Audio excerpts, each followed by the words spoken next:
So আমার একটা বন্ধু আমায় একদিন বলছিল যে একদিন কি পরশুদিন বলছিল যে ও স্টোন পেপার সিজার গেম বানাচ্ছে।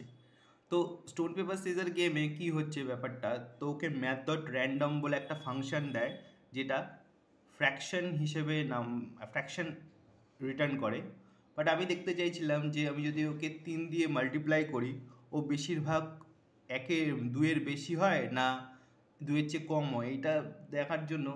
আর আমার দাদা ছেলেও বলছিল যে অন্য একটা গেম বানা সোজা দেখে একটা। তো মেরে ইয়ে স্টোন পেপার সিজার বানিয়েছি গেমটা। তো এর যদি আমি কোডটা দেখি, এইটা হচ্ছে ওই স্টোন পেপার সিজারের অ্যালগোরিদমটা, পার্টিকুলার ওই গেমটার অ্যালগোরিদমটা। তো যদি আমি কোডটা দেখি,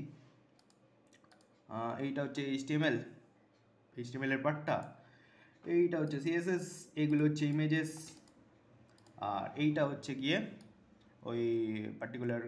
এখানে আমি যদি দেখি, এই যে স্টোন পেপার সিজারের ডেটা স্ট্রাকচারটা হচ্ছে এইখানে রয়েছে, আর অ্যালগোরিদমটা আমি এখানে লিখেছি।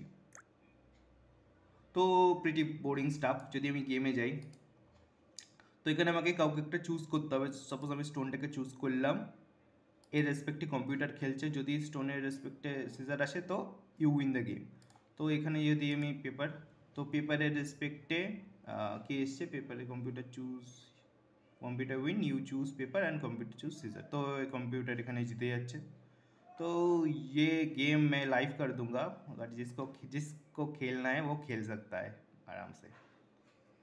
रेस्पॉन्सिव ना, এটা আমি এখনো রেসপন্সিভ এটাকে বানাইনি, রেসপন্সিভ मैं बनाऊंगा इसको।